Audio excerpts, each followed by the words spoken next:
Hello दोस्तों, कैसे हैं आप सभी। स्वागत है आप सभी का आपके अपने YouTube channel study vlog with Shivendra पर। देखिए, हरियाणा पब्लिक सर्विस कमीशन के द्वारा यहाँ पर अब आपका अनाउंसमेंट कर दिया गया है। आपका जो हरियाणा एडीए की जो वैकेंसीज थी एपीओ वाली, असिस्टेंट डिस्ट्रिक्ट अटॉर्नी यानी कि एडीए की, और 255 पोस्ट पर यानी कि बहुत अच्छी खासी वैकेंसीज हैं। और 8 अगस्त 2025 को नोटिफिकेशन इशू हुआ था, लेकिन इसमें सिलेबस को लेकर के बड़ा इशू रहा, जिसके चलते अब फिलहाल यहाँ अगर मैं बात करूँ पूरा का पूरा परीक्षा शेड्यूल सिलेबस आप लोगों के सामने डिस्कस करूँगी। बट आखिर तक आप लोग मेरे साथ इस वीडियो में बने रहिएगा। ये आपका एडवर्टाइजमेंट रहा नंबर 18 ऑफ 2025, पब्लिश हुआ था 8 अगस्त 2025 को।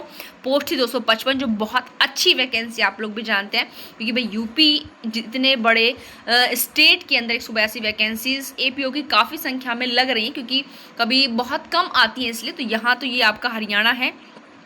और वैसे भी 255 पोस्ट है, बहुत अच्छा है अपॉर्चुनिटी। यहाँ पर असिस्टेंट डिस्ट्रिक्ट अटॉर्नी है, ग्रुप बी की है in the prosecution department Haryana. Syllabus for the advertised post was issue vide announced date 8/8/2025। Some candidates had filled writ petition in the honourable को high court against the syllabus prescribe by the commission. बिल्कुल यहाँ पर जो आपकी petition file की गई थी syllabus के अकॉर्डिंग की गई थी। क्यों? क्योंकि यह एडीए की जो पोस्ट है, ये है कोर्ट के अंदर काम करने वाले हैं, लॉ की नॉलेज होनी ज़रूरी है।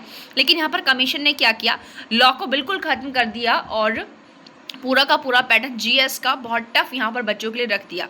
और क्योंकि खासकर मेन काम बताइए कि जिस व्यक्ति का काम कोर्ट के अंदर का हो, उसको हमको ज़्यादा से ज़्यादा लॉस पढ़ाने चाहिए, जीएस पढ़ाने चाहिए। तो अपने आप सोचने वाली बात है। These writ petition were dispose of vide order date आपका 17/10/2025 को, and the announcement date 8/8/2025 and advertisement. ये सारी चीज़ें आप यहाँ से देख सकते हैं। हमारे लिए मेन है क्या, ये वाला अगर आप चीज़ें देखेंगे। अब यहाँ पर 21 जून को होगा डिस्ट्रिक्ट अटॉर्नी यानी कि आपका ग्रुप बी का, ये प्रोसिक्यूशन डिपार्टमेंट का Haryana would be held on 21 जून 2026। बिल्कुल डेट फिक्स कर दी है, सिलेबस आपका इशू कर दिया है। अब सिलेबस आपका ये है स्क्रीनिंग टेस्ट के लिए, is given as under general science, current events of national and international importance, history of India, India की हिस्ट्री आएगी, और ज्योग्राफी दोनों आएंगी, इंडिया एंड वर्ल्ड। उसके अलावा कल्चर आएगा इंडियन, और पॉलिटी इंडियन, और इकोनॉमी इंडियन, ठीक है। और जनरल और mental ability, reasoning and analytical abilities, basic numeracy, number and their relations, order of magnitude, etc class 10th level का आएगा। बाकी data interpretation, charts, graphs, tables, data sufficiency, etc, वो भी क्लास 10th लेवल। हरियाणा की GK भी आएगी, जिसमें आपका हरियाणा की history, geography, polity, economy, culture, सारी चीज़ें आएंगी। तो ये जीएस का ये वाला सिलेबस है आप लोगों का। अब यहाँ पर देखिए लॉ का क्या रहेगा। सिविल लॉ का तो सिविल लॉ में आपका सीपीसी और भारतीय साक्षर अधिनियम इसी में आएगा। कॉन्ट्रैक्ट है, पार्टनरशिप एक्ट है, सेल ऑफ गुड्स एक्ट है, हिंदू लॉ है, और मुस्लिम लॉ है, एंड कस्टमरी लॉ है। ये सिविल पेपर के अंदर है। दूसरा है क्रिमिनल लॉ, जिसमें आपके तीनों आएंगे, यानी कि आपका बीएनएस, बीएनएसएस और बीएसए। और यहाँ पर जो आपका बीएसए है उसको सिविल लॉ के अंतर्गत भी रखा गया, क्योंकि प्रोसीजर के अकॉर्डिंग, क्योंकि बीएसए में आपका सिविल और क्रिमिनल दोनों का प्रोसीजर चलता है, इसलिए। आगे क्या है कि it is inform that as directed by honourable high court a minimum 50% question would be from the field of law.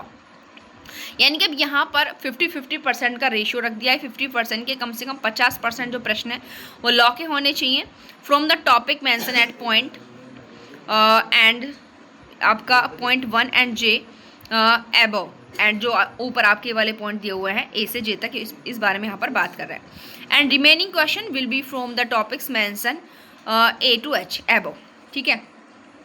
यानी कि यहाँ ए से एच तक जो जीएस का दिया हुआ है उसमें से 50%, और जो आपका यहाँ दिया हुआ है आई से आपका ये आई जे वाला जो है ये जो आपका लॉ का है, इस तरीके से उन्होंने पूछा है। Further in compliance of directions issued by honourable high court candidates 10 times the number of advertisement post. ये कहना चाह रहे हैं पहले यहाँ पर बहुत कम संख्या थी ये, अब यहाँ पर जो वैकेंसी है उनका 10 गुना लिया जाएगा। तो मेंस के लिए बहुत बच्चे यहाँ पर क्वालिफाई होंगे, याद रखिएगा, बच्चे जो प्री में क्वालिफाई होंगे। Times the number of advertised post along with bracketed candidates if any will be called for the subject knowledge test provide that the have secured the minimum cut off marks of 25%। Minimum की बात करें, minimum 25% आपको लाना है। तो तो ये चीज़ें हैं। तो भाई 21 जून डिसाइड कर दिया।